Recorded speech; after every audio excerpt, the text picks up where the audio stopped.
और बहुत दुखी दिख रहा था। एक बहुत डरावनी मुस्कुराहट धीरे धीरे उसके चेहरे पर फैल जाती है। उसके बाद एक गहरी हंसी आती है। ये साफ इशारा है कि उसने अजिन को पूरी तरह से बेवकूफ बनाया है।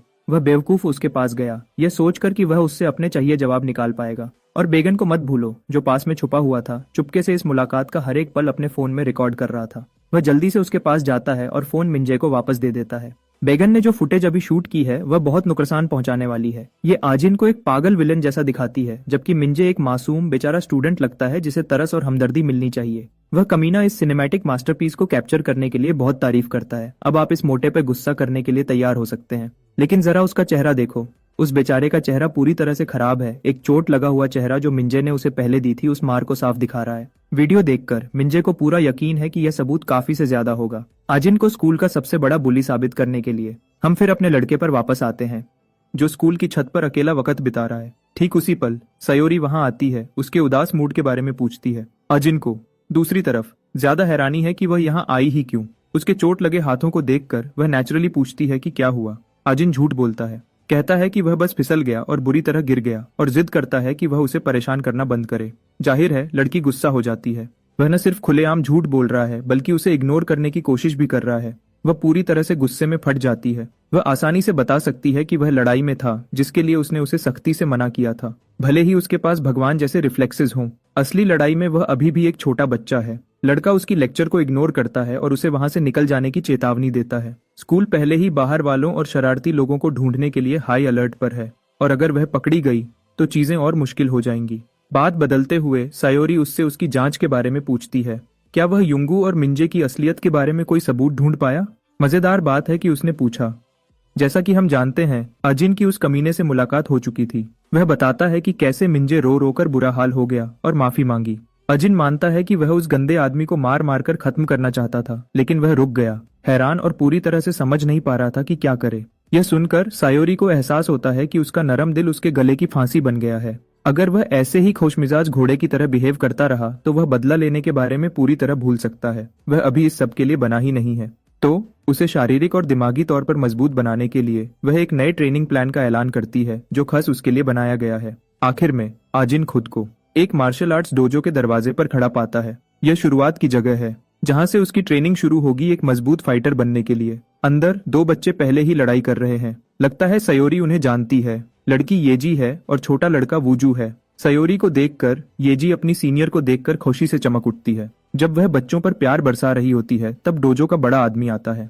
मिलिए जेरी से, इस इंग्लिश टाइक्वांडो जिम का मुख्य मास्टर। अजिन को वहां खड़ा देखकर जेरी को तुरंत किसी वजह से लड़के के चेहरे को पंचिंग बैग की तरह इस्तेमाल करने का मन करता है। सयोरी उस बच्चे को अपने सीनियर से मिलवाती है और वह थोड़ा बिखरा हुआ डोजो मास्टर भी उस नौजवान लड़के का स्वागत करता है। बिना वक्त गंवाए यह पुराना मास्टर बच्चों को यह अजीब अफवाह फैलाकर उत्साहित करता है कि अजिन सयोरी का नया बॉयफ्रेंड है। जबकि बच्चे पूरी तरह से हैरान और उत्साह से भरे होते हैं। सयोरी भी उनके साथ मिल जाती है, ऐसे बिहेव करती है जैसे वह एक अच्छी जोड़ी है। थोड़ी देर बाद वह ये बात छोड़कर जेरी से अपने दूसरे सीनियर्स के बारे में पूछती है कि वह कहाँ हैं। जेरी उसे यकीन दिलाता है कि यूक्योंग बिजी है, यह बताते हुए कि अभी उनकी सबसे पहली प्रायोरिटी इस नौजवान लड़के की अच्छी सेवा करना है। अचानक जेरी अजिन को अपने कंधे पर एक बहुत मजबूत पकड़ में उठा लेता है, जिससे लड़का दर्द से तड़पने लगता है। अजिन की जिम्मेदारी को अच्छे हाथों में सफलता से देकर सयोरी अपना सम्मान देती है और निकल जाती है। उम्मीद करती है कि जेरी अजिन को बनाने में मदद करेगा, जैसा आदमी उसे बनना चाहिए। बेचारे अजिन को बिल्कुल समझ नहीं आता कि क्या हो रहा है, और जिस खतरनाक तरीके से जेरी उसे देख रहा है उससे उसे अच्छा महसूस नहीं होता। सीन फिर सयोरी की तरफ बदल जाता है, जो उस रहस्यमयी यूजर नेम मेगा वेल से एक और फोन कॉल पर है। एक बार जब वह बताती है कि उसने अजिन को यंग मास्टर को सफलता से दे दिया है तो फोन करने वाला एक सख्त चेतावनी देता है। उसे कभी भी अजिन को अपना असली काम नहीं बताना चाहिए। सयोरी मान जाती है, लेकिन कहती है कि उसे पूरा यकीन नहीं है कि अजिन को अभी भी कुछ ऐसा है जो पता नहीं है। फिर भी वह आदमी इस बात पर बहुत शक्र कर रहा है कि क्या अजिन में वह बात है जो उन्हें ड्राइवर के रूप में चाहिए। लेकिन फिर भी अभी नतीजे निकालना बहुत जल्दी होगा। उसे याद आता है कि जुंगू भी कभी ड्राइवर था और उन्होंने आखिर में पता लगा लिया है कि उसका रेकर कौन है। लेकिन रेकर तक पहुंचने के लिए उन्हें युंगू पर करीब से नजर रखनी होगी। अजिन ही एक अकेला आदमी है जो इस काम में उनकी मदद कर सकता है, इसीलिए उन्हें वह ड्राइवर के रूप में चाहिए, कोई ऐसा जो सच में जुंगू का सामना कर सके। सयोरी इस पर ऐतराज करती है, सोचती है कि अजिन के लिए इस तरह का दबाव झेलना अभी बहुत जल्दी होगा। उसकी सीनियर बस उसे यकीन दिलाती है कि वह फैसला करेगा कि कब एक्शन लेना है। खुद एक ड्राइवर होने के नाते उसका एक ही काम है, अगले ऑर्डर्स के लिए तैयार रहना। अपने लड़के पर वापस आते हैं। उसे अभी एक ग्रुप के छोटे गैंगस्टर बच्चे घेर कर मार रहे हैं। बेचारे अजिन की जान निकल रही है क्योंकि वह इस मुश्किल हालत को मुश्किल से झेल पा रहा है। ठीक तभी एक नया चेहरा सीन में आता है। अजिन की मौजूदगी उसके लिए नई है, जिससे वह इस नए लड़के के बारे में क्यूरियस हो जाती है। बच्चे तुरंत इकट्ठे हो जाते हैं अपना सम्मान देने के लिए, यह बताते हुए कि वह डोजो में काम करने वाली एक और सीनियर है। जेरी अजिन को मिलवाने के लिए आगे आता है, लेकिन उसके मुंह खोलने से पहले ही छोटे बच्चे उससे पहले ही बोल देते हैं। गर्व से अजिन को सयोरी का बॉयफ्रेंड बताते हैं। पता चलता है कि सयोरी ने उस औरत को पहले ही अपने दोस्त के स्पेशल ट्रेनिंग के लिए आने के बारे में बता दिया था। वह अपना परिचय चॉय यूक यंग के रूप में देती है, जो इंस्ट्रक्टर की पत्नी है। हमारा लड़का नम्रता से जवाब देता है, इस मौके का फायदा उठाते हुए यह साफ करने के लिए कि वह सयोरी का बॉयफ्रेंड नहीं है। आगे बढ़ने से पहले यूके यंग आज का सेशन खत्म करने और बच्चों को उनके घर छोड़ने का फैसला करती है। शोर मचाते बच्चों के बीच वैन में फंसा हुआ हमारा लड़का पूरी तरह से अनजान है इस सब में उसके रोल के बारे में। धीरे धीरे जेरी और यूक यंग बच्चों को छोड़ देते हैं, जबकि अजिन अभी भी अपनी आने वाली ट्रेनिंग की असलियत समझने की कोशिश कर रहा है। वह सच में अपनी सीट पर ही सो जाता है। सीधा उस पल पर पहुंच जाता है जब वह अकेला पैसेंजर बचा होता है। जब वह आखिर में कदम रखता है जेरी के कहने पर वैन से बाहर, तो वह खुद को किसी अनजान जगह पर पाता है। हैरानी, जेरी चाहता है कि लड़का इस जगह से पूरा डोजो तक वापस दौड़े। पूरी दूरी देखते हुए यह एक बहुत मुश्किल 15 किलोमीटर की दौड़ है। उसे गुड लक बोलने के बाद जेरी और उसकी पत्नी दोनों वैन में तेजी से निकल जाते हैं, एक हैरान अजिन को उनका पीछा करने के लिए छोड़कर। वैन के अंदर जेरी को बहुत शक है कि अजिन में इस मुश्किल टेस्ट को पार करने की हिम्मत है। यूक्योंग को लगता है कि अभी कुछ भी नतीजा निकालना बहुत जल्दी होगा। अभी के लिए उन्हें बस बच्चे को सब कुछ सिखाने पर ध्यान देना है। ठीक जैसा सयोरी ने कहा था, थोड़ा वक्त गुजर जाता है और हम वापस इंग्लिश ताइक्वांडो डोजो पर आते हैं। अजिन जादुई तरीके से वहां पहुंच गया है। भले ही वह पूरी तरह से थक चुका है, उसकी जान सच में उसके शरीर से निकल चुकी है और वह जल्दी से उसे वापस अंदर लेने की कोशिश कर रहा है। पति पत्नी इसी बीच दूसरी मंजिल की खिड़की से थके हुए बच्चे को देख रहे हैं, इस नज़ारे का पूरा मजा ले रहे हैं। यह नज़ारा उन्हें सयोरी की याद दिलाता है, जब वह बिल्कुल ऐसी ही हालत में थी। जिस पल बच्चा आखिर में पूरी थकान से गिर जाता है, जेरी को लगता है कि उसे अभी बहुत आगे जाना है, तो पति पत्नी उसके बेजान शरीर को अंदर खींच कर ले जाते हैं। कुछ देर बाद अजिन जागता है और उसे तुरंत पानी दिया जाता है ताकि उसके थके हुए नर्वस सिस्टम को ताकत मिले और वह ठीक हो सके। जेरी गर्व से ऐलान करता है कि बच्चे ने ऑफिशियली एंट्री टेस्ट पास कर लिया है। उन्हें पूरा यकीन नहीं है कि बच्चा मजबूत होने के लिए इस मुश्किल को झेलने के लिए खुद क्यों तैयार है, लेकिन वह उसे यकीन दिलाते हैं कि वह मदद करने को तैयार है जब तक वह साथ दे सके। अजिन सिर्फ पूरा यकीन और पक्का इरादा दिखाता है। शक दूर होने के बाद यूक्योंग फैसला करती है कि वह शुरू करने से पहले कुछ खास नियम बताएगी। नियम नंबर 1, अगर अजिन को कभी हार मानने का मन करे तो उसके पास हमेशा यह ऑप्शन है कि वह अपना सामान पैक करे और घर चला जाए। नियम नंबर 2, इस ट्रेनिंग प्लान में शामिल होने का मतलब है कि अजिन को इस डोजो को अपना नया घर समझना होगा। खाना, सोना, शौच करना, अजिन सब कुछ यही करेगा। आखिर में उसे सावधान रहने की चेतावनी दी जाती है, न कि लापरवाह बनने की। अब जब नियम पूरी तरह से साफ हैं, आखिर में जेरी के लिए अजिन को ताइक्वांडो फैमिली में ऑफिशियली वेलकम करने का वक्त आ गया है और इस तरह रोज की मुश्किल एक्सरसाइजेस शुरू हो जाती हैं। सबसे पहले अजिन अपनी स्टैमिना बनाने पर बहुत जोर देता है, तभी वह अपना ध्यान असली ताकत बनाने पर लगाता है। लेकिन सिर्फ शारीरिक ताकत ही जरूरी नहीं है, दिमागी मजबूती भी उतनी ही खास है।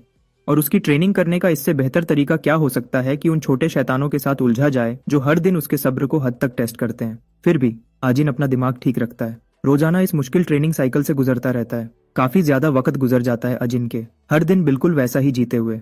सिर्फ एक फर्क, वह धीरे धीरे बेहतर हो रहा है। वापस स्कूल में यहाँ छत पर आराम करता है, अपनी अभी की प्रोग्रेस सयोरी को बताता है। लड़की उसकी की गई तरक्की पर गर्व करती है और आमतौर पर मिंजे के बारे में पूछती है। पता चलता है कि मिंजे हाल ही में बहुत शांत रहा है और हाँ, सिर्फ हम ही जानते हैं कि ऐसा क्यों है। बातचीत को अपने हाथ में लेते हुए वह उसकी हालत के बारे में पूछता है। लड़की उसके अचानक सवाल से हैरान हो जाती है, लेकिन अच्छा जवाब देती है। वह अच्छा खा रही है और अच्छा सो रही है। खैर, अजिन ठीक यही नहीं जानना चाहता था। वह जुंगजूंगू पर एक रिपोर्ट चाहता था, खासकर यह कि क्या सयोरी की जांच से कुछ पता चला है। वह जुंगू के यूट्यूब वीडियोस पर नजर रख रहा था, यह देखते हुए कि व्यूअरशिप कम हो रही थी। जब वह उससे इसका कारण पूछता है, सयोरी का मूड तुरंत खराब हो जाता है। यह एहसास कि वह उसकी असली फिक्र में नहीं पूछ रहा था उसे चुभता है। फिर भी वह उसकी क्यूरियोसिटी को शांत करती है, यह बताकर कि वह एक बहुत बड़ी मछली के पीछे है, वह आदमी जो जुंगू को चला रहा है। अजिन इस बात को मानता है और शांत हो जाता है, जबकि सयोरी उसके और कुछ कहने का इंतजार करती है, कुछ पर्सनल, जैसे उसे अपना ख्याल रखने को कहना। लेकिन अजिन एक सिग्मा है, वह शांत रहता है, जिससे वह गुस्सा हो जाती है। उसे अपनी ट्रेनिंग को सीरियसली लेने की चेतावनी देती है, वरना वह उसे कोई फ्राइड डम्पलिंग्स नहीं खरीदेगी। सीन 2 स्कूल के लड़कों पर बदल जाता है जो एक बहुत जरूरी बॉक्सिंग मैच देख रहे हैं। एक फाइटर किसी का चेला है जो कभी उनके ही स्कूल का स्टूडेंट था। जब वह देखते हैं, एक और स्टूडेंट गिटाई के बारे में अपनी चिंता बताता है। अफवाहें हैं कि उसे अभी तक आईसीयू से डिस्चार्ज नहीं किया गया है। एक लड़का यकीन करने से मना कर देता है कि किसी में इतनी हिम्मत थी कि वह गिटाई जैसे मजबूत आदमी को हॉस्पिटल पहुंचा सके। लेकिन लोगों में यह बात है कि मिंजे ही गिटाई की इस बुरी हालत के पीछे था। वह मानते हैं कि मिंजे कोई प्रोफेशनल फाइटर होगा जिसने ऐसे जानवर को हरा दिया। वह इस बात पर यकीन नहीं करते अगर यह न होता कि गीथा अभी हॉस्पिटल के बेड पर पड़ा हुआ था। इसी बीच बिल्डिंग के एक अलग कोने में मिंजे वहां आता है। बैगन भी वहां है। एक इंसानी पंचिंग बैग की तरह काम कर रहा है जिसे उन गलतियों के लिए थप्पड़ पड़ते हैं जो उसने कभी की ही नहीं। अभी मिंजे बहुत गुस्से में है क्योंकि बैगन देर से आया और पिछले दिन गायब हो गया था। उस लाल बालों वाले से और गुस्सा बचने के लिए बैगन न चाहते हुए बताता है कि नीले बालों वाली लड़की अभी भी नजर में नहीं है। यह बुरी सच्चाई मिंजे को और गुस्सा दिलाती है, जिससे उसे एक और तेज थप्पड़ पड़ता है। वह परेशान है कि बैगन उस एक आसान काम में फेल हो गया जो उसे दिया गया था। हमारा लो बजट डोनाल्ड ड्रम एक डरे हुए शिकार की तरह डरता है। मिंजे के धमकी भरे पोज से कांपता है। वह रहम की भीख मांगता है, कहता है कि उसने अपनी पूरी कोशिश की, आजिन के घर के बाहर पूरी रात गुजारी। मिंजे आखिर में संतुष्ट हो जाता है और अपने गोलाम को एक पसंद करने वाली मुस्कुराहट देता है। अचानक मिंजे को उसी ग्रुप ने बुलाया जो अभी उसकी तारीफ कर रहा था। यह सोचकर कि मिंजे अगला माइक टाइसन है, एक लड़का सम्मान में अपना सर झुकाता है, जिससे उसका दोस्त हैरान हो जाता है। ग्रुप का चमचा अपने दोस्तों से भी यही करने को कहता है। महान मिंजे की ताकत के आगे झुकने के लिए अगर वह खाए नहीं जाना चाहते। इस तरह मिंजे के पास 3 वफादार कुत्ते उसके हुक्म पर आ जाते हैं। अगर आपको याद नहीं तो यह लोग पहले गिटाई के चेले थे, अब अपने नए मास्टर के नीचे काम करने को तैयार हैं। मिंजे को भी शुरू में समझ नहीं आता कि उसे इतना सम्मान क्यों मिल रहा है, लेकिन वह जल्दी ही बात समझ जाता है। ये लोग मानते हैं कि उसने ही गिटाई को हॉस्पिटल पहुंचाया है। मिंजे उनका नया धर्म बन गया है और वह अपने मास्टर से कुछ मूव्स सिखाने की भीख मांगते हैं। जबकि मिंजे को गिटाई को हराने का आइडिया अजीब लगता है। वह दिल से एक मौका परस्त है। वह इसका फायदा उठाने और उनके आइडल का रोल निभाने का फैसला करता है। वह उन्हें आजिन और उस नीले बालों वाली लड़की के खिलाफ उनकी शर्मनाक हार याद दिलाता है। जाहिर है वह गुंडे उस दिन को पूरी तरह से याद रखते हैं। मिंजे उनके बदले की तेज इच्छा को और बढ़ाता है और अपना प्लान बताना शुरू करता है। उसका मकसद एजिन की सोशल लाइफ को पूरी तरह से बर्बाद करना। वह अजिन को फंसाना चाहता है। अपनी बहन की मौत और टेथ है अपनी माँ की बेहोशी की हालत के पीछे का विलेन सबूत बनाकर और एक कहानी बनाकर वह चाहता है कि आम लोग अजिन को ही मॉन्स्टर समझें। मिंजे प्लान को काम में लाता है। स्कूल की छत पर जाकर वह गुंडों को झुकने और अपना सर जमीन में गाड़ने पर मजबूर करता है, जिससे ऐसा लगे कि मासूम स्टूडेंट्स को सजा दी जा रही है। एक बार जब वह सीन रिकॉर्ड कर लेता है, वह क्लिप को एडिट करता है, अजिन को उन फ्रेम्स में फोटोशॉप करता है जहां वह था भी नहीं, जिससे ऐसा लगे कि सब अजिन के जुल्मी हुक्म में है। एक कमअकल गुंडा समझ नहीं पाता कि यह तस्वीरें उनकी कैसे मदद करेंगी, लेकिन मिंजे यकीन से कहता है कि उसका बड़ा बॉस इसका ख्याल रखेगा। इस बात की गारंटी देता है कि अजिन घुटनों पर आ जाएगा। बड़े बॉस का यह जिक्र गुंडों को और ज्यादा उलझा देता है। अचानक रात का बीच का समय है और सीन बदलकर सयोरी को दिखाता है, अपनी कार में थक कर बैठी हुई। जर्नलिज्म आसान नहीं है ना? उसका फोन बजता है। उसका बॉस है, जबकि बॉस चाहता है कि वह अपनी जांच को और बढ़ाए। सयोरी थक चुकी है और बेचैनी से घर जाना चाहती है। बॉस उसका ध्यान उस चैनल के बढ़ते सब्सक्राइबर काउंट की तरफ करता है जिसके लिए युंगू काम करता है। ये सब vegetable man boxing match video की वजह से है, वही वीडियो जो मिंजे के चेले देख रहे थे। लेकिन क्योंकि ये हाल के वीडियोस बहुत ज्यादा वायलेंस वाले हैं, व्यूअरशिप जल्दी ही गिरने की उम्मीद है। जुंगू के पास नया कंटेंट खत्म हो रहा है, जिसका मतलब है कि वह बड़ा बॉस जो सब कुछ चला रहा है उसके काम खत्म होने के बाद उससे रिश्ता तोड़ देगा। सयोरी का नया काम है इन वीडियोस के पीछे के लोगों का पता लगाना। वह ऑर्डर मान जाती है, भले ही वह सोचती है कि क्या वह बिना नहाए और ज्यादा देर तक रह पाएगी। उसे शक है कि यह वायलेंट कंटेंट कई यूट्यूबर्स के मिलकर काम करने से बना है। अपनी जांच के दौरान उसका बॉस उसे जुंगजुंगू के साथ सीधी टक्कर से बचने की चेतावनी देता है। शैतान का नाम लिया और शैतान हाजिर। वह देखती है कि जुंगू उसी जगह से निकल रहा है जिसे वह देख रही थी। घबराकर वह कॉल काट देती है ध्यान देने के लिए। अपनी बाइनोक्यूलर से झांकती है। वह देखती है कि जुंगू खुश नहीं लग रहा है। एक अलग जगह पर मुड़ने के बाद जुंगू अपने बॉस का फोन उठाता है। बॉस गुस्से में है। अगर वह वेजिटेबल मैन वीडियो न होता तो उनका चैनल खत्म हो चुका होता। जुंगू खराब नतीजे के लिए माफी मांगता है और कुछ नया ढूंढने का वादा करता है बनाने के लिए। बॉस उसे 1 हफ्ते की डेडलाइन देता है। जुंगू को कम से कम एक वायरल स्टंट वीडियो बनाना होगा जिसमें 10 लाख व्यूज तक पहुंचने की ताकत हो। इसका इनाम क्या है? अगर युंगू कुछ बड़ा करता है तो उसे आखिर में बड़े लोगों के क्लब में शामिल होने को मिलेगा। आगे बढ़ने के लिए बेचैन युंगू अपना दिमाग खोने लगता है। डेडलाइन पूरी करने का वादा करता है। सयोरी बिल्कुल पास में जितनी हो सके उतनी जानकारी इकट्ठी करती है। वह जुंगू के 1 हफ्ते के वादे के जिक्र से उलझन में है, लेकिन वह तुरंत अपनी खोज की रिपोर्ट देने की तैयारी करती है। लेकिन अगले ही पल वह बेजान आंखों वाला गंदा मसल वाला आदमी उसके ठीक ऊपर एक यमराज की तरह खड़ा होता है। उसे एहसास होता है कि वह बहुत बड़ी मुश्किल में है। एक वजह थी कि उसे इस कमीने के रास्ते में कभी न आने की चेतावनी दी गई थी। वापस मिंजय और उसके ग्रुप पर पार्क में वह कमीना अपने अगले वायरल वीडियो के लिए मटेरियल भेज रहा है। उसे यकीन है कि यह आजिन की जिंदगी बर्बाद करने के लिए काफी होगा। वह सबको काम देता है। हमारा डोनाल्ड ड्रम आजिन पर स्नाइपर की तरह नजर रखेगा, जबकि बाकी सब जैसे ही उसे देखेंगे तुरंत उसके पीछे लगेंगे, चाहे वह क्लास में हो या बाथरूम में। आखिर में वह उनमें से एक को ली हायांग को ढूंढने का हुक्म देता है। वह लड़की जिसने ली आरी की जिंदगी बर्बाद करने में मदद की थी। जब एक गुंडा कहता है कि वह अब उसके लिए काम की नहीं रही, मिंजी उसे जोर से थप्पड़ मारता है अपनी ताकत दिखाने के लिए। वह लड़की इस पूरी कहानी का एक बहुत जरूरी हिस्सा है। उसे अजिन का साथी बनाया जाएगा, यह दिखाने के लिए कि उसने अपनी बहन की जिंदगी बर्बाद की।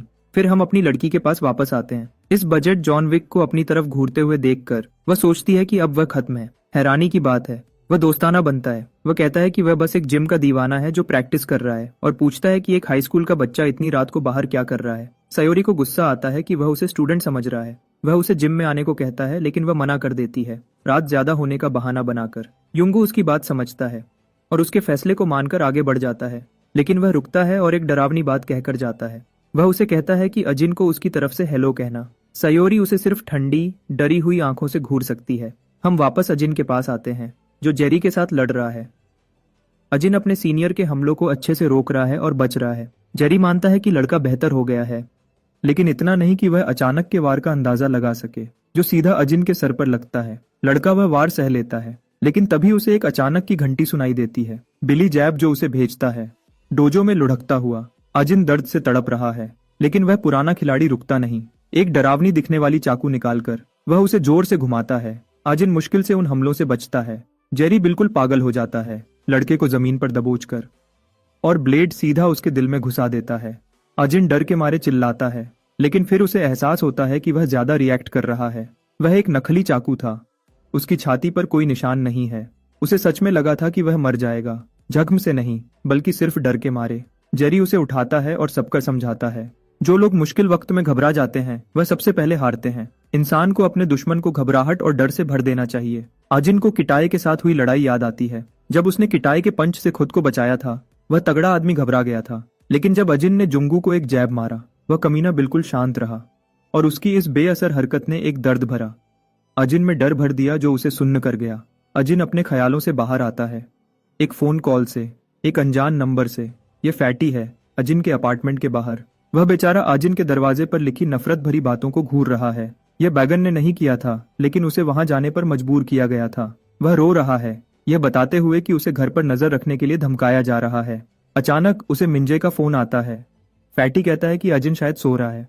मिंजे हैरानी से उस पर भरोसा करता है, लेकिन उसे 30 मिनट तक इंतजार करने को कहता है। उसी वक्त मिंजे के लोगों ने ली हेयंग को वहां लाया है ताकि वह अपनी झूठी कहानी को पूरा कर सकें। वापस अजिन के साथ फोन पर बैगन उसे चेतावनी देता है कि उसके दरवाजे के बाहर खतरा है। जैसे ही वह यह कहता है, बैगन को बुरी तरह मारा जाता है। अजिन को बैगन के पिटने की आवाज सुनाई देती है। फोन पर अजिन के अंदर कुछ बदल जाता है। जेरी उसके मूड में अचानक आए बदलाव को देखता है, लेकिन अजिन कहता है कि वह ठीक है। जुंगू इस बीच अपने बॉस गेको को समझाने की कोशिश कर रहा है कि मिंजे की अजिन के बारे में झूठी कहानी अगला मिलियन व्यूज वाला हिट होगी। वह यह भी कहता है कि अगर यह प्लान फेल हो गया तो वह वापस बेघर लोगों को मारना शुरू कर देगा। उसका बॉस उसे बिना सुने फोन काट देता है, उसे छोड़कर। जुंगू को एक गुस्से वाले गोरिल्ला की तरह दहाड़ते हुए छोड़ देता है। वह सियोरी की तरफ मुड़ता है, लेकिन वह पहले ही गायब हो चुकी है। अजिन आखिरकार अपने अपार्टमेंट पहुंचता है। उसे कॉरिडोर में खून के धब्बे और उसके दरवाजे पर गालियां मिलती हैं। एक छोटा सा नोट उसे छत पर आने को कहता है। अजिन छत का दरवाजा जोर से खोलता है, एक असली चैड की तरह एंट्री मारता है। वहां गुंडे हैं जो मारे हुए फैटी को घेरे हुए हैं। अजिन नोट उठाता है, पूछते हुए कि क्या ये उन्होंने छोड़ा था। वह उसका मजाक उड़ाना शुरू कर देते हैं, उसकी बहन की बात करते हैं और सोचते हैं कि उसे छत से कूदने में कितना दर्द हुआ होगा।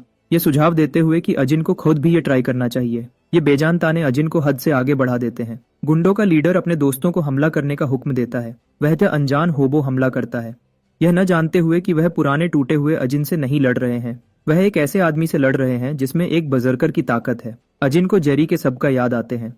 जैसे ही वह सीढ़ियों पर हमला करते हैं, अजिन अपनी जगह से उछलता है और गिरता है, सीधा छत पर। वह उस गुंडे पर हमला करता है जो सबको हुक्म दे रहा था। उस आदमी की घबराहट का फायदा उठाते हुए अजिन उसकी नाक तोड़ने वाला घुटने का वार करता है। एक और गुंडा बैट घुमाता है। अजिन झुकता है और सामना करता है एक पसलियां तोड़ने वाले पंच से। जब अगला बैट आता है, हमारा लड़का झुकता नहीं। वह अपने अंदर के ब्रूस ली को बाहर निकालता है और अपना सर बचाता है। बैट उसकी बाहों से टकराकर टुकड़े टुकड़े हो जाता है। वह अपने बचे हुए दुश्मन को एक प्यासे राक्षस की तरह घूरता है। इतना डर भर देता है कि वह डर के मारे जमीन पर गिर जाता है। अजिन उन्हें उसी तरह का दर्द देने की धमकी देता है, एक तेज नोक से, जो इस आदमी की गर्दन पर लगी हुई है। कहने की जरूरत नहीं, वह आदमी अब बहुत डरा हुआ है और बख्शे जाने की भीख मांग रहा है, यह बताते हुए कि यह सब मिंजे की वजह से हुआ था कि वह गलत तरफ चला गया। गुस्से में लेकिन रहमदिल होकर हमारा लड़का इन जोकरों को यहाँ से निकल जाने को कहता है, तो वह एक दूसरे को उठाते हैं और चले जाते हैं। जहां तक यहाँ डोनाल्ड ट्रंप के बेटे की बात है, उसे बुरी तरह मारा गया है। वह हमारे लड़के से मदद की भीख मांग रहा है, लेकिन अजिन उसे सिर्फ एक बहुत गुस्से वाली नजर से देखता है।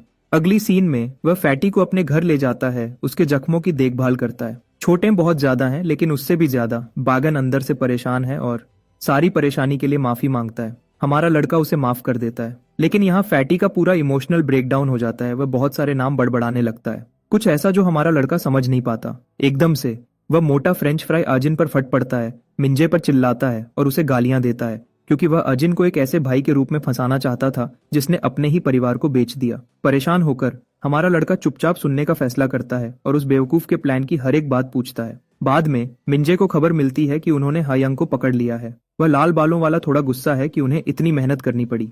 हेयोंग अच्छी हालत में नहीं लग रही है, उसका चेहरा बुरी तरह मारा गया है। एमजे अपने ही आदमी को थप्पड़ मारता है, उसे बेवजह मारने के लिए, जब अभी सही वक्त नहीं था। हायंग हंसती है, उस बेवकूफ को गधा कहती है।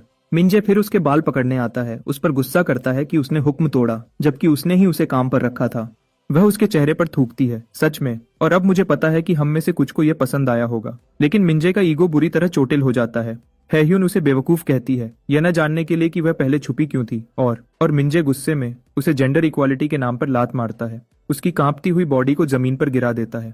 गुस्से से भरा वह लाल बालों वाला समझता है कि उसका पूरा प्लान अब खराब हो गया है। तभी अचानक उसके एक आदमी को एक नई जानकारी मिलती है। जिन लोगों को उन्होंने अजिन के पीछे भेजा था, उन सबका किसी वजह से उनसे कांटेक्ट टूट गया है, जिससे मिंजे का ब्लड प्रेशर फिर से बढ़ जाता है, क्योंकि कुछ भी ठीक नहीं हो रहा। उसके दो बेवकूफ चेले एक दूसरे को हैरानी से देखते हैं, जबकि वह समझता है कि जुंगू की मंजूरी का इंतजार करना उन्हें सच में मुश्किल में डाल सकता है, क्योंकि सिचुएशन को कंट्रोल करना मुश्किल हो जाएगा। नए हुक्म देने के लिए वह उन जोकरों को इकट्ठा करता है और समझाता है कि वह अजिन को बुरी तरह मारने के अपने असली प्लान पर चलेंगे, चाहे उनका बड़ा बॉस कुछ भी कहे।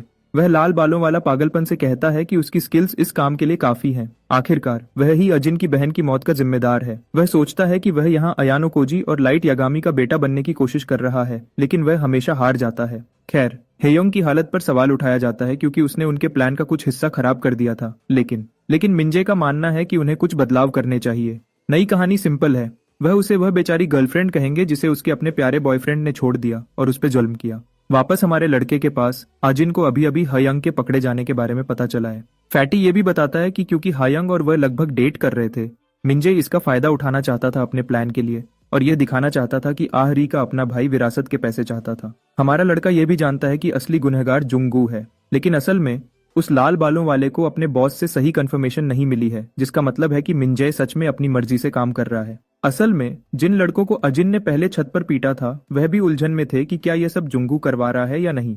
तभी फैट फ्रेंच फ्राई को समझ आया कि वह जुंगू की हाँ चाहते थे, जिससे पता चलता है कि दोनों लीडर्स के बीच टक्कर थी। इसी दौरान अजिन बेगम को रात भर रुकने को कहता है ताकि वह कल स्कूल जा सके, और हमारा लड़का वह एक छोटे से मिशन पर जा रहा है। इस बार वह अकेला नहीं होगा। यह बात हमें क्रीपी लंबे बालों वाले टोजी तक ले जाती है, जो अभी उदास घूम रहा है क्योंकि उसे कुछ हाई स्कूल के बच्चों ने हरा दिया था। अचानक उसे एक फोन कॉल आता है ड्राइवर 1 से। असल में ये उसका खास आदमी मिंजाए है, जिसे जुंगू से तुरंत डांट पड़ती है क्योंकि उसने इस पूरे तमाशे को मजाक समझा। जुंगू गुस्से में है कि वह रेडहेड अपना रास्ता भटक गया है और उसे अपने प्लान्स का कुछ पता नहीं। यहाँ तक कि वह उसे अगली बार मिलने पर टुकड़े टुकड़े करने की धमकी भी देता है। लेकिन यहीं पर एक दिलचस्प बदलाव आता है। मिंजे अपने ही बॉस को जवाब देने लगता है, उसके रवैये को कचरा कहता है। असल में वह इस आदमी के ड्राइवर की नौकरी से ऑफिशियली इस्तीफा दे रहा है और कहता है कि वह अपना लूजर जिम का काम अकेला ही करता रहे। इस बात से जुंगू का गुस्सा और बढ़ जाता है जब वह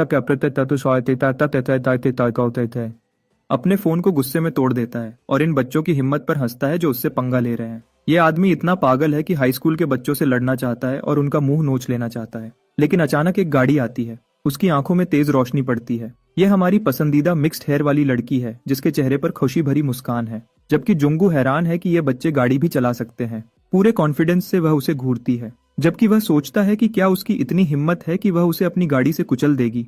लड़की अपनी बात साबित करने के लिए पेडल पर पांव रखती है और गाड़ी की स्पीड बढ़ा देती है। पूरी स्पीड से उसकी तरफ बढ़ती है। ये आदमी उसे बिना किसी डर के घूरता है। जुंगू का हौसला टूटने लगता है जिस पल वह समझता है कि यह लड़की रुकने वाली नहीं है। उसके चेहरे पर एक बेपरवाह सा एक्सप्रेशन है जिससे उसे घबराहट होती है और वह अपना आपा खो देता है। डर कर वह आदमी अपनी दाईं तरफ हट जाता है, जो एक अच्छी निशानी है, जो मुझे ड्रैगन बॉल जी के एक खास फाइट के एक खास सीन की याद दिलाता है। जुंगू की हालत खराब है जबकि वह उसके बिल्कुल पास गाड़ी पार्क करती है। वह सोचता है कि क्या उसने उसे डरा दिया। वह आदमी सच में समझने लगता है कि वह उससे भी ज्यादा पागल है, लेकिन वह अकेली नहीं है जो पागल हो रही है। उसे कोई परवाह नहीं है और वह उसे एक इमोशनल झटका देती है, ये कहकर कि उसे उसके अपने बॉस गेइको ने छोड़ दिया है। यह सुनकर जुंगू को झटका लगता है, जबकि वह उसे मिडिल फिंगर दिखाती है और चली जाती है। इस आदमी को छोड़कर जो हमेशा की तरह बकबक करता रहता है। फिर वह अजिन को फोन करती है, जिससे उसकी कुछ देर से बात नहीं हुई थी। हमारा लड़का असल में उससे एक मदद मांगता है, बताते हुए कि कैसे मिंजे उसके पीछे पड़ा है।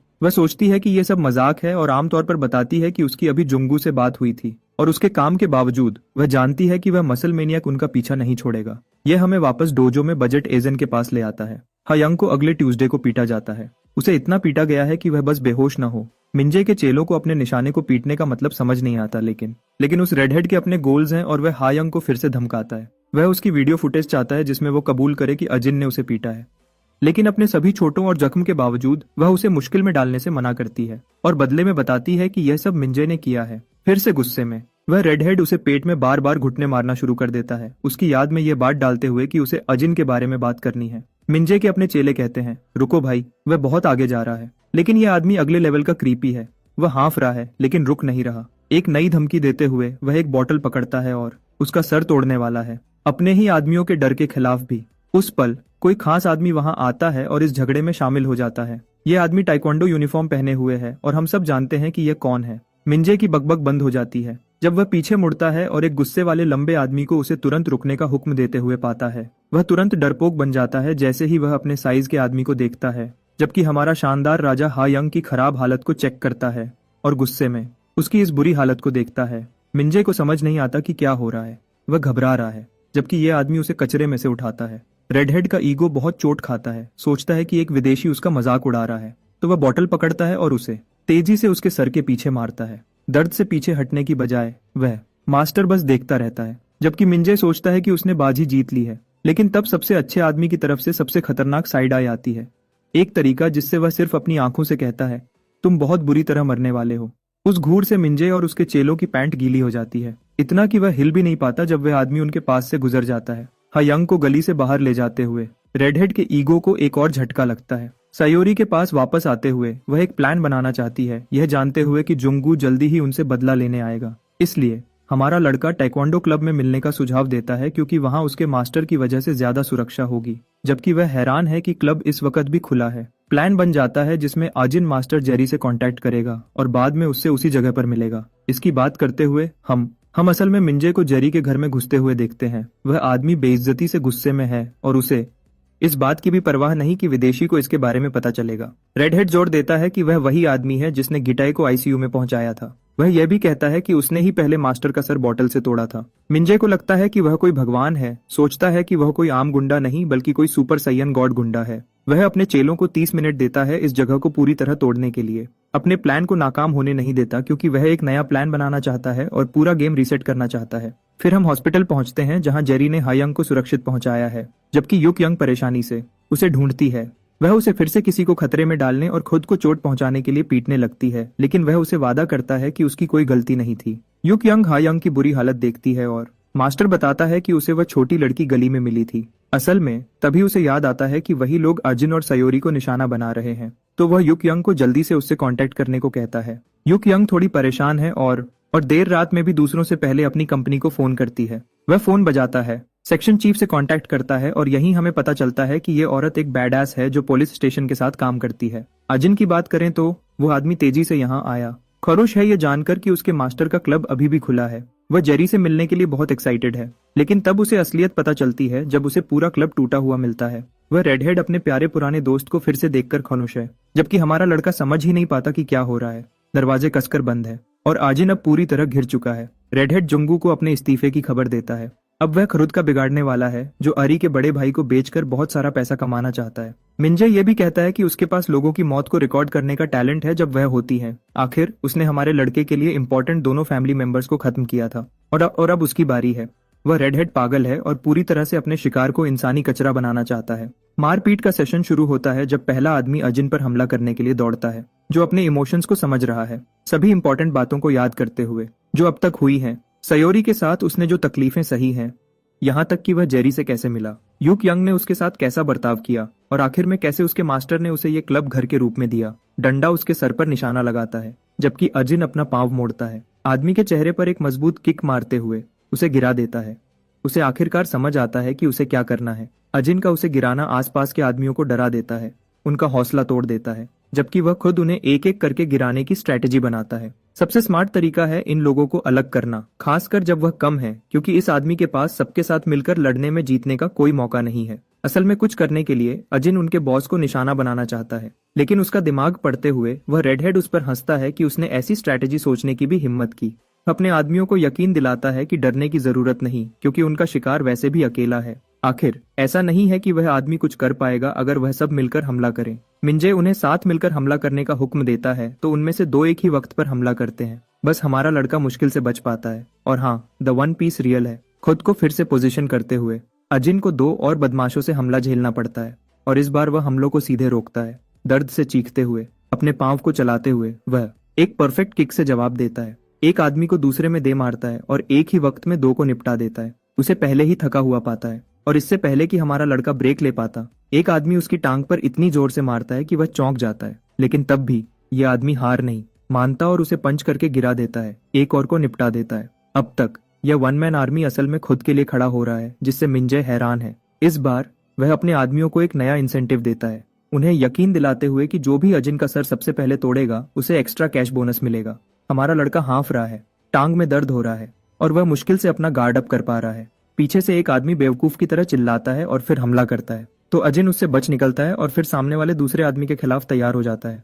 अजिन आने वाले आदमी के हमले के लिए तैयार होता है, पूरी ताकत से घूमता है और रोक दिया जाता है। उसी मोमेंटम का इस्तेमाल करते हुए हमारा लड़का पूरा पीछे घूमता है, अपने दुश्मन को घूरते हुए, जब वह उसके पेट पर एक ताकतवर किक मारता है। इस आदमी को मिंजे के बिल्कुल पास गिरा देता है। अब इस पॉइंट पर वह रेडहेड काफी इंप्रेस है। भले ही हमारा लड़का हाँफ रहा है, लड़ाई बहुत ज्यादा वन साइडेड रही है। मिंजे को अब तक चीजें पसंद नहीं आ रही हैं क्योंकि उसकी वीडियो ऑडियंस के लिए बोरिंग है। जबकि ये क्लाउन अपनी क्लिप की परवाह करता है। अजिन उस पर गरजता है, उस पर फिर बहुत तेज स्पीड से हमला करता है, पूछता है कि यह हरामी इतनी दूर तक जाने को क्यों तैयार है। बदकिस्मती से जब वह अपने दुश्मन पर अंधाधुंध हमला कर रहा होता है, अजिन ने जिन आदमियों को गिराया था उनमें से एक पीछे से उस पर हमला कर देता है। सीन सयोरी पर कट होता है, जिसे युक यंग का फोन आता है शिकायत करते हुए कि जेरी फोन क्यों नहीं उठा रहा।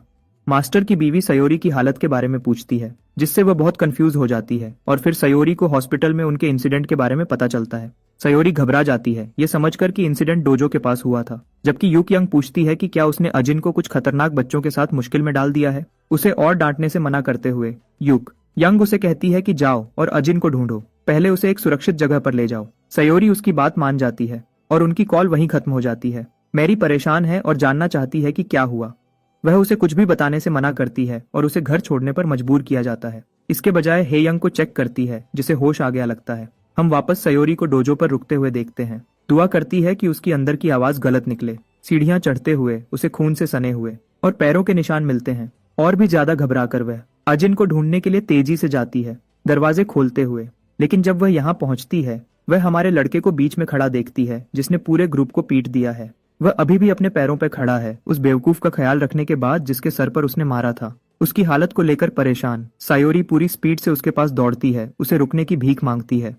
लेकिन हमारे लड़के का सब्र टूट गया था और उसने उसे एक कातिलाना घूर से देखा, उसे दोस्त मानने से मना करते हुए और अंधाधुंध आगे बढ़ते हुए। सायोरी मुश्किल से उससे बचती है जब वह जमीन पर गिर जाता है, जिससे मिक्स्ड हेयर वाली लड़की को गुस्सा आता है, जो उसे सिर्फ इसलिए माफ करती है क्योंकि वह बहुत बुरी हालत में है। वह उसकी खून से लथपथ हालत चेक करती है, उसे उठने की भीख मांगती है। आजिन मुश्किल से होश में है और उसे पहचानता है, जबकि वह उसके लिए इमरजेंसी सर्विस को फोन करने की जल्दी करती है। अपने सभी जख्म के बावजूद वह बेचारा आदमी अभी भी मिंजे को ढूंढने के अपने गोल पर अटका हुआ है, जो अपेरेंटली भाग गया था। इसकी बात करें तो मिंजे अभी एक डेस्क पर बैठा है, उसका चेहरा अभी लगे चोटों से पूरा नीला पड़ा हुआ है। दर्द उसे मार रहा है, लेकिन उसे सिर्फ इस आने वाली वीडियो को अपलोड करने की परवाह है, जिससे अजिन की रेपुटेशन और करियर हमेशा के लिए खत्म हो जाएगा। वीडियो अपलोड होने से पहले कोई खास आदमी उसकी कुर्सी पर हाथ मारता है, जिससे मिंजे का ध्यान उस पर जाता है। वह चाहते हुए हाथ एक जानी पहचानी शख्स का है, जो उस रेडहेड का बहुत खुशी से स्वागत करता है, जबकि मिंजे डर से घूरता है। ये खुद शैतान है जुंगू, जो उस बच्चे को तमीज न होने पर ताना मारता है। डोजो की जगह पर पुलिस तेजी से पहुंचती है जख्मियों को निकालने के लिए। युक यंग अपने सीनियर से मिलने आती है, वह यहाँ अपने काम से आई है और सयोरी को साइड से देखती है। युक यंग मजाक में सीनियर को छतरी इस्तेमाल करने को कहती है और सयोरी को चेक करने जाती है, जो उदास बैठी है। वह उसका ध्यान अपनी तरफ करती है, उस लड़की पर मुस्कुराते हुए जिसने पिक्चर बनाई थी। अपनी नजर हटा लेती है। शांति से बैठकर वह पहली बार मिलने के बारे में बात करती है। मौसम वैसा ही था, बारिश हो रही थी। तब पुलिस जांच कर रही थी एक केस की, जब युक यंग को कुछ जलने की बू आई। अपेरेंटली डंपलिंग फैक्ट्री के ओनर की फैमिली मर चुकी थी जब एक वीडियो की वजह से अफवाह शुरू हुई। कई लोग मर गए, जिससे यह सवाल उठा कि क्या उन्हें कचरा बना दिया गया था। युक यंग को सीनियर पर बहुत गुस्सा आया, जिसने मरे हुए लोगों के लिए कोई इज्जत नहीं दिखाई। उस पल उस औरत को एक आवाज सुनाई दी कि क्या उसके सीनियर ने भी सुनी थी। उसकी आवाज का पीछा करते हुए वह पूरी तरह एक अलमारी तक आई और उसे खोला।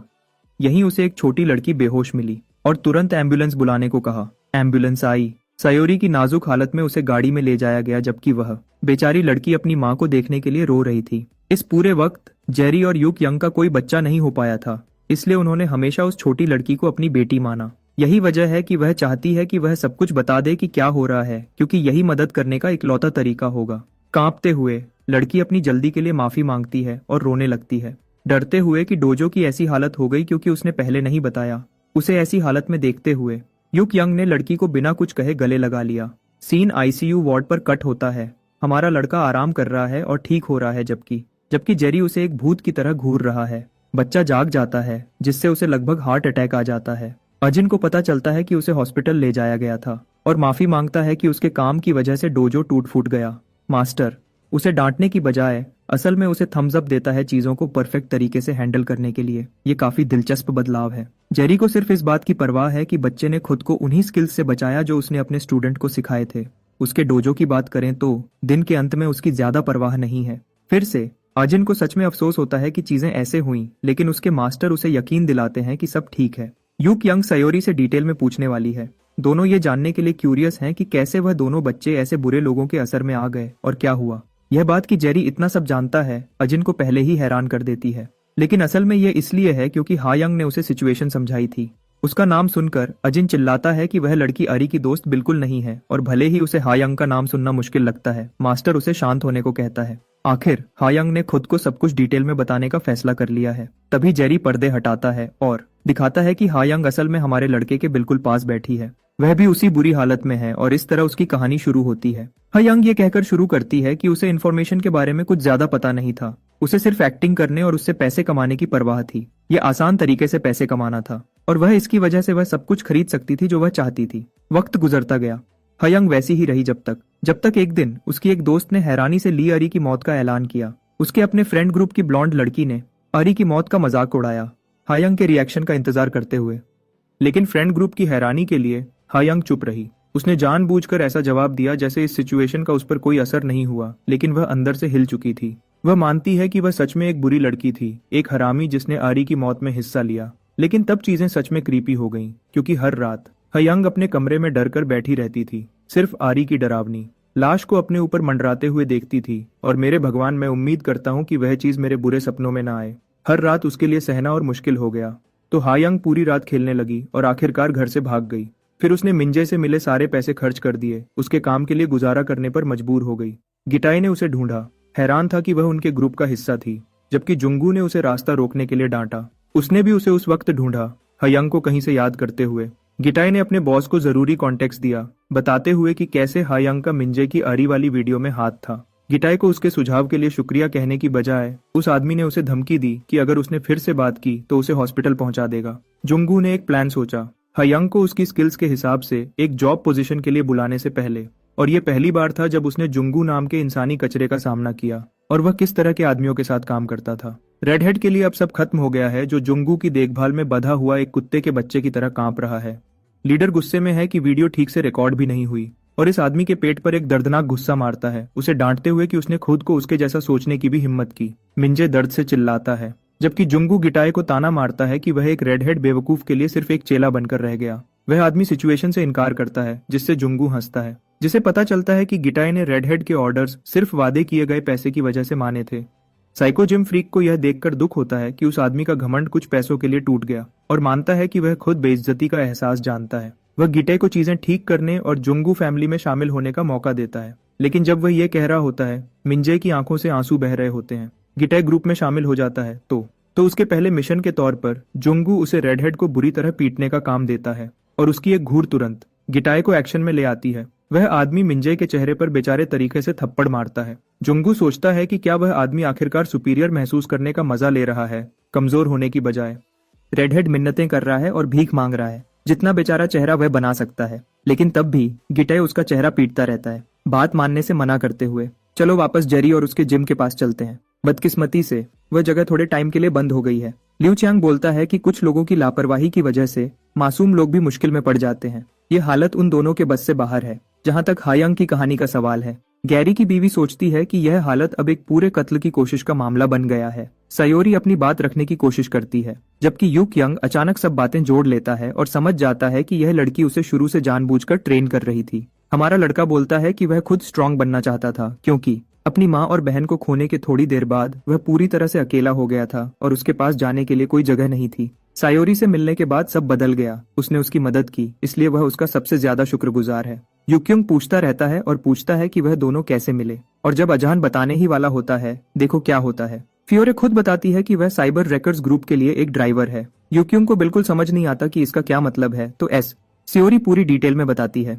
एक ड्राइवर का काम है सोशल इश्यूज को ढूंढना और कंटेंट के लिए सस्पेंसफुल चीजें निकालना। वह यह सब संभालती है। यू क्यंग पूछता है कि क्या साइबर रेकर्स ने उसे अहजिन के पास आने के लिए कहा था, और यहाँ हमें पता चलता है कि यह आधा सच है। उसने खुद अहजिन को रेकर्स से बचाने के लिए कदम उठाया जब उसने महसूस किया कि उन दोनों का दर्द एक जैसा है, अकेला रहने का दर्द। अब सब पर सवाल उठ रहे हैं क्योंकि यू क्योंग लड़की से उसके माँ बाप के बारे में पूछता है, इससे पहले कि वह कुछ कह पाती। सयोरी खुद बताती है कि कानून उसके परिवार को बचाने के लिए काफी स्ट्रांग नहीं था। सिर्फ एक बेकार वीडियो की वजह से उसके परिवार की इज्जत मिट्टी में मिल गई। उसके परिवार की फैक्ट्री से डंपलिंग्स में खाने का कचरा डालने की अफवाह, यह सब एक रेकर की बनाई हुई झूठी कहानी थी। लोग कंटेंट के लिए पागल हो गए और खबर को आग की तरह फैला दिया, जिसकी वजह से आखिर में उनकी मौत हो गई। सयोरी रो रो कर पूछती है कि किसी ने उसके माँ बाप की बात पर यकीन क्यों नहीं किया, कैसे उसका परिवार आखिर में पूरी तरह से घिर गया था। अजान के साथ भी वही बेकार हालत हुई।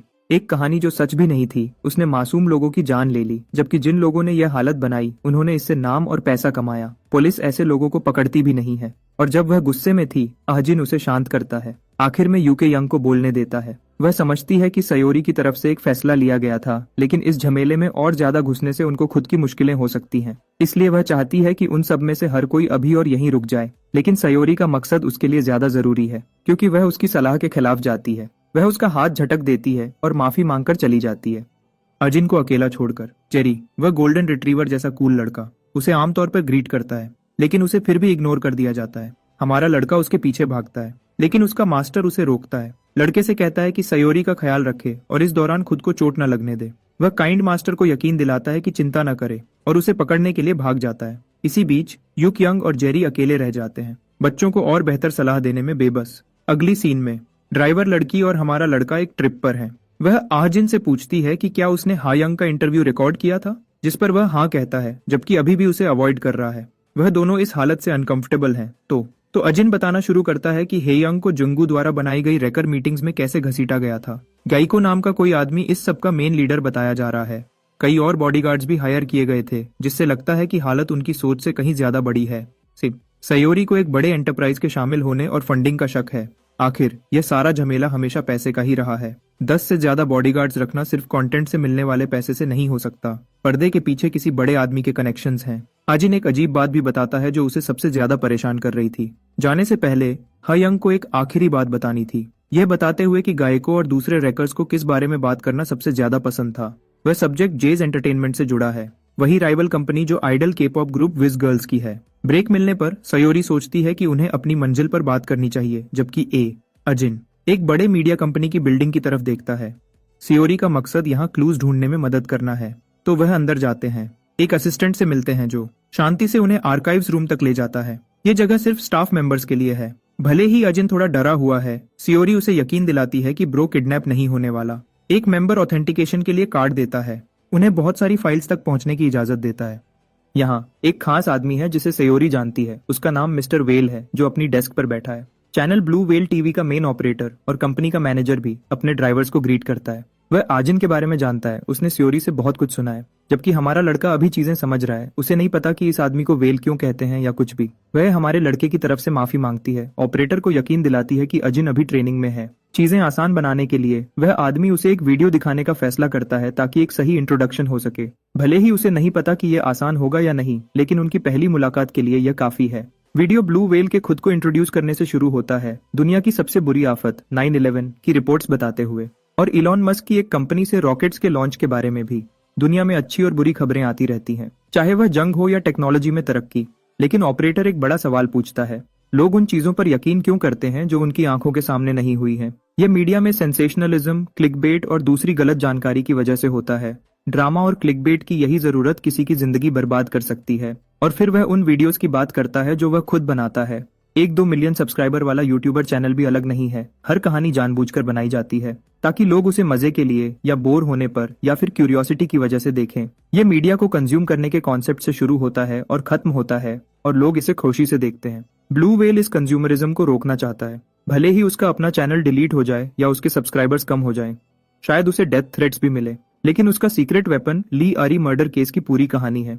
ऑपरेटर ठंडे तरीके से कहता है कि आरी ने खुदकुशी नहीं की थी, बल्कि उसकी मौत एक मर्डर केस था जिसे ध्यान से प्लान किया गया था। वीडियो खत्म होने के बाद अजिन हाँफ रहा है, शायद ट्रॉमेटिक स्ट्रेस की वजह से, जबकि सयोरी उसे तसल्ली देती है। वह सोचती है कि ऑपरेटर वीडियो कब रिलीज करेगा। एक ही प्रॉब्लम है कि उन्होंने अभी तक लीडर गाइको को नहीं पकड़ा है। अपनी बहन की मौत का बदला लेने के प्रोजेक्ट के बारे में सुनकर जिन जुंगू या गाइको को पकड़ने के जज्बे से भर जाता है। ऑपरेटर को बिल्कुल यही सुनना था, क्योंकि अब उसने लड़के का इरादा पक्का कर लिया है। शुरू करने के लिए वह आजिन को जेज सेंटर बिल्डिंग दिखाता है, विज गर्ल्स की राइवल एजेंसी। इसे एक शकी जगह माना जाता है, लेकिन अभी तक गायकों के शामिल होने का कोई सबूत नहीं मिला है। एंटरटेनमेंट कंपनीज खुद भी बहुत तेज और होशियार हैं, बिल्कुल मीडिया आउटलेट्स की तरह। वैसे इस आदमी ने सब बातों को जोड़ने के लिए एक प्रॉपर फ्लो चार्ट भी बनाया है, जेज एंटरटेनमेंट का कनेक्शन गेको से जोड़ते हुए, जो आगे जुंगू और दूसरों तक जाता है। पूरा सिस्टम पैसे के लालच पर चलता है, लेकिन अजिन को जो इंटरेस्टिंग बात दिखती है वह है जेज एंटरटेनमेंट से भी ऊपर की गवर्निंग बॉडी। ये कुछ ऐसा है जिसके बारे में ऑपरेटर को भी नहीं पता, लेकिन उसे शक है कि यहाँ एक और भी बड़ी ऑर्गेनाइजेशन काम कर रही है। आखिर में उनके पास इस केस के लिए क्लूज ढूंढने के लिए बस यही सब है, लेकिन ऑपरेटर सयोरी को याद दिलाता है कि अब आगे और मुश्किल होने वाला है। आजिन उन्हें पकड़ने के अपने मिशन पर पूरी तरह से अडिग है, लेकिन ब्लू वेल उसे एक खास गिफ्ट दिए बिना जाने नहीं देना चाहता। लड़के को एक फोन देता है, जिससे सयोरी तुरंत जेलस हो जाती है, क्योंकि उसे भी उससे कोई स्पेशल फोन नहीं मिला था। ये असल में एक डिवाइस है जिसे वह सबूत पकड़ने के लिए इस्तेमाल करेंगे। जैसे ही वह कैप्चर पर क्लिक करेगा, पूरी चीज चैनल पर सीधे स्ट्रीम हो जाएगी और उसके 2 मिलियन सब्सक्राइबर्स का इन्फ्लुएंस मदद करेगा। सयोरी ऐसे स्पेशल टॉय न मिलने की शिकायत करती है, लेकिन ऑपरेटर इस मामले में अजिन पर ज्यादा भरोसा करता है। दिलचस्प बात यह है कि यहाँ हमें बताया जाता है कि चैनल एक आदमी नहीं बल्कि कई लोग चलाते हैं। सयोरी भी हैरान है, क्योंकि उसने सोचा था कि वह अकेला ही सब कुछ कर रहा है, और भले ही यह सच है कि वह ऑर्गेनाइजेशन चलाता है, शार्क और ऑक्टोपस जैसे दूसरे मेंबर्स भी हैं। ये असल में कई टेक्नीशियंस का एक नेटवर्क है जो सच्चाई सामने लाने के लिए पर्दे के पीछे काम करते हैं। सीधी बात यह है, यह एक पर्सनल चैनल नहीं बल्कि अपनी खुद की एक छोटी कंपनी है, और इस फोन जैसा डिवाइस रखना अजिन को डरा देता है, क्योंकि यह एक हथियार जैसा लगता है। इसके साथ सयोरी उसे ऑफिशियली एक सच्चा ड्राइवर बनने पर बधाई देती है, और जब वह मजाक कर रहे होते हैं, ऑपरेटर सोचता है कि फोन सच में लड़के के हाथों में एक हथियार है।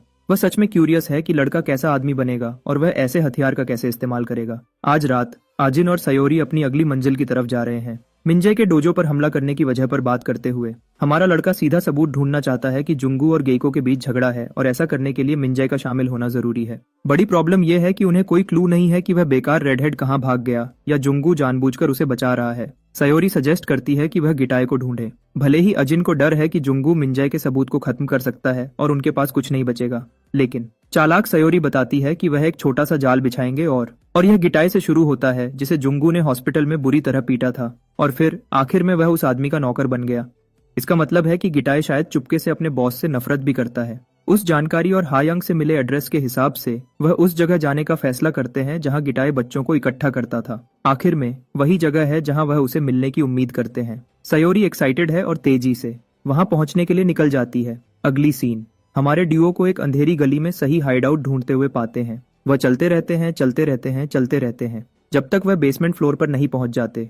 देखो, सयोरी तुरंत अपना भरोसेमंद बैटन निकालती है किसी भी खतरे से निपटने के लिए और अजिन को भी होशियार रहने को कहती है। वह दोनों पूरी तरह से डिफेंस मोड में हैं। हमारा लड़का धीरे से दरवाजा पकड़ता है, सयोरी को सिर हिलाकर यकीन दिलाता है। उसे खोलने से पहले उन्हें अंदर कुछ नहीं मिलता सिवाय चारों तरफ पड़े कचरे के ढेर के। सिर्फ उसकी बदबू ही घिनौनी है, खाने के कचरे के ढेरों से।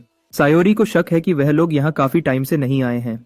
अजिन सोचता है कि क्या वह सब बस चले गए और दूसरे कमरे चेक करने चला जाता है, ये जाने बिना कि चुपके से कोई उन पर बड़े मजे से नजर रख रहा है। एक क्लू ढूंढता है जब अचानक आखिर में एक नीली फिगर अंदर दौड़ती है, उसका ध्यान खींचती है। वह उस आदमी पर चिल्लाता है रुकने के लिए, लेकिन वह उन पर दरवाजा बंद कर देता है, हमारे लड़के को अंदर बंद कर देता है। अजिन को एहसास होता है कि वह यहाँ पूरी तरह से फंस गए हैं। जबकि सयोरी उसकी हालत देखने आती है, तब उसे एहसास होता है कि वह खुद एक जाल में फंस गए हैं। सयोरी जानना चाहती है कि क्या हो रहा है, उसे कहती है कि ख्यालों में खोना बंद करे। अजिन को बिल्कुल नहीं पता कि वह क्या कह रही है, लेकिन यह लड़की हार मानने वाली नहीं है। पूरी स्पीड से दौड़ती है और दरवाजे को एक टैकल से तोड़ देती है, बाहर के लॉक को हिला देती है। काफी धक्के मारने के बाद सयोरी सच में आजाद हो जाती है, दरवाजे को अपने साथ गिरा देती है।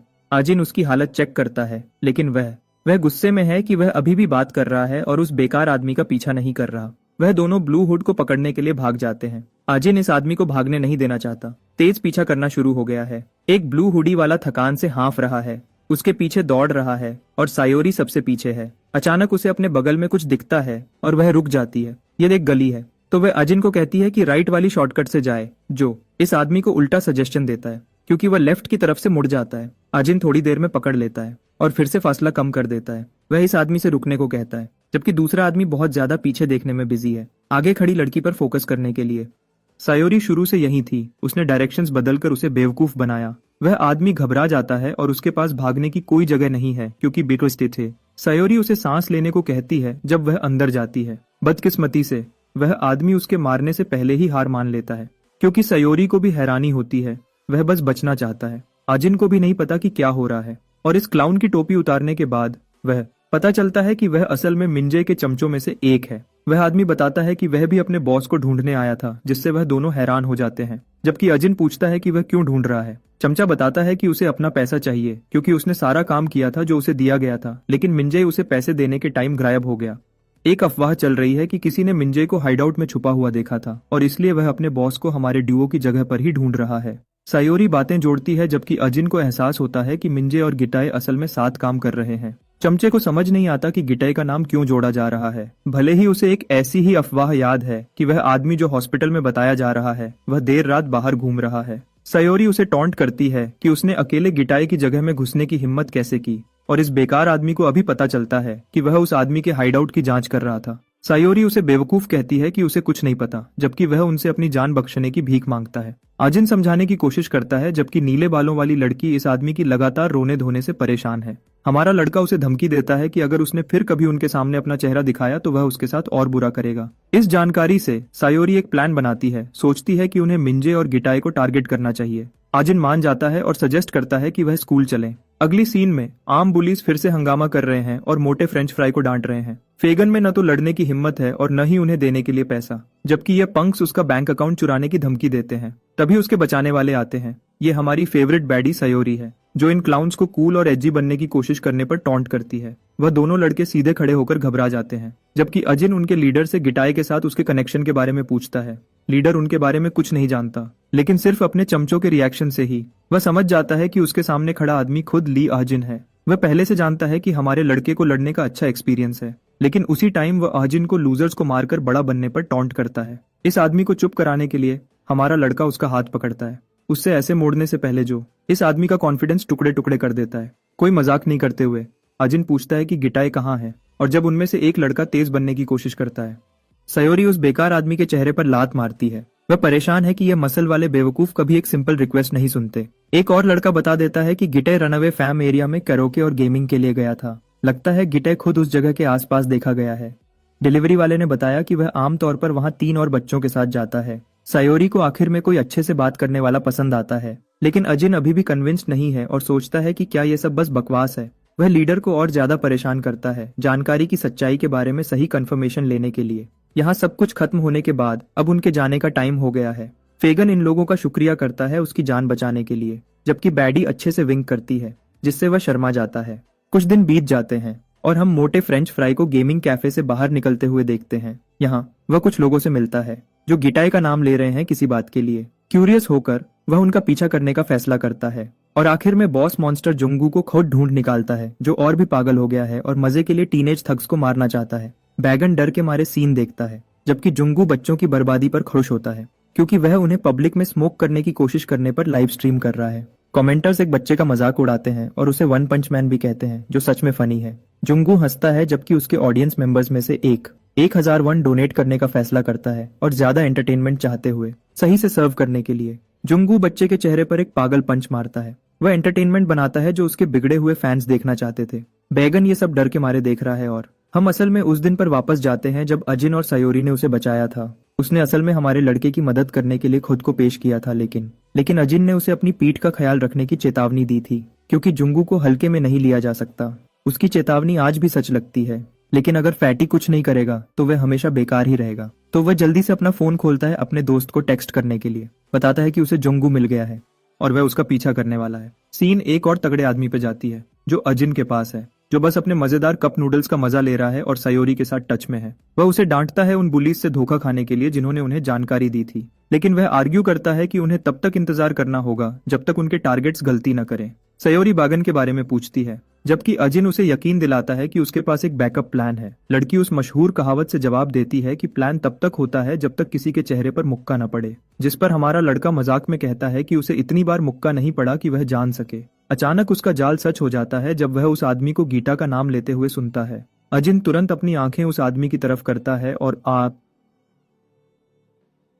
ऊपर से जुंगू का नाम भी सुनता है। उसी पल वह उस आदमी का पीछा करना शुरू कर देता है, जबकि सयोरी सोचती है कि क्या हो रहा है। वह इस आदमी का पीछा करता रहता है जब तक उसे सयोरी से एक मैसेज नहीं मिलता। तुरंत उस आदमी का ध्यान खींचता है। अजिन ऐसे एक्ट करता है जैसे वह बस फोन पे चल रहा है, कोई भी शक दूर करने के लिए। जैसे ही वह उस आदमी के पास से गुजरता है, वह मुड़कर कहता है कि वह वापस जा रहा है। हमारा लड़का वह बातें सुन लेता है और बताता है कि उसे आखिर में टारगेट मिल गया है। वह सयोरी को पूछने का इशारा करता है और थोड़ी देर बाद अपना फोन साइलेंट मोड पे कर देता है। वह उसे ढूंढने के लिए दौड़ती है, आदमी की लोकेशन पूछती है और उसे पता चलता है कि वह गली में गया है। बदकिस्मती से जिस पल हमारे लड़के ने अपना फोन साइलेंट मोड पे किया, उसी पल उसे बेगन के टेक्स्ट्स मिलते हैं। मोटा फ्रेंच फ्राई अभी भी सीन को देख रहा है, जबकि जुंगू अपने चैनल को यकीन दिलाता है कि उसने बच्चे को इतनी जोर से नहीं मारा।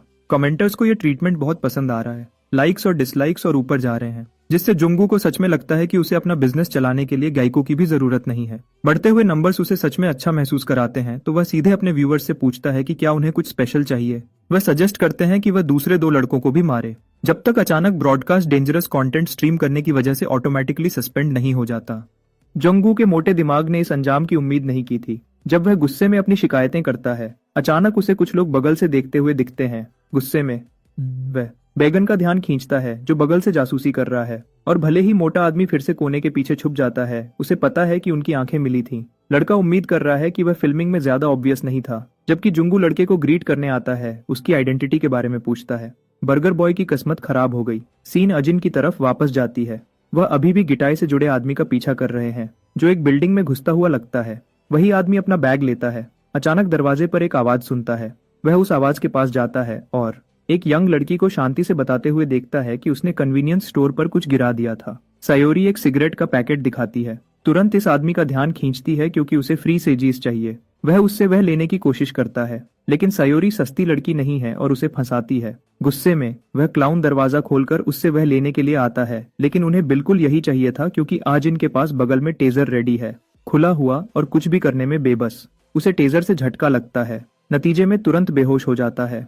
प्लान शानदार तरीके से कामयाब हो गया। सायोरी जानती है कि यह बेवकूफ कैसे काम करते हैं। फिर वह इस बंदे की बॉडी अंदर ले जाते हैं, रूम चेक करते हुए जो शराब और गंदी चीजों से भरा था। इतनी देर बाद भी गिटाए अभी तक नहीं मिला था, लेकिन सायोरी चाहती है कि अजिन रूम के हर हिस्से को ढूंढता रहे।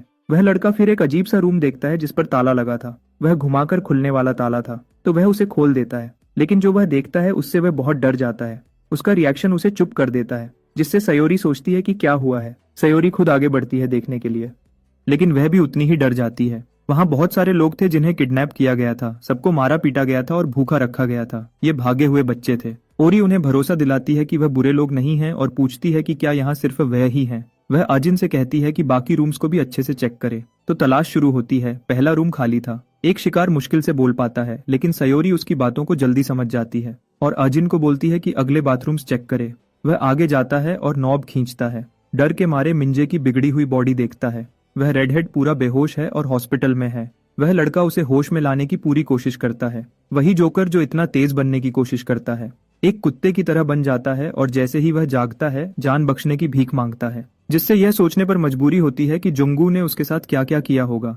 आजिन को भी समझ नहीं आता कि उसके साथ क्या हुआ है। दरवाजा तोड़ने की लगातार आवाज उन सबका ध्यान खींचती है। यह घबराहट वाला सीन हमें वापस एंट्रेंस पे ले जाता है, जहां उन्होंने उस बंदे को शॉक दिया था। कोई अंदर घुसने की कोशिश कर रहा है और वह कोई और नहीं, खुद गिटाए है।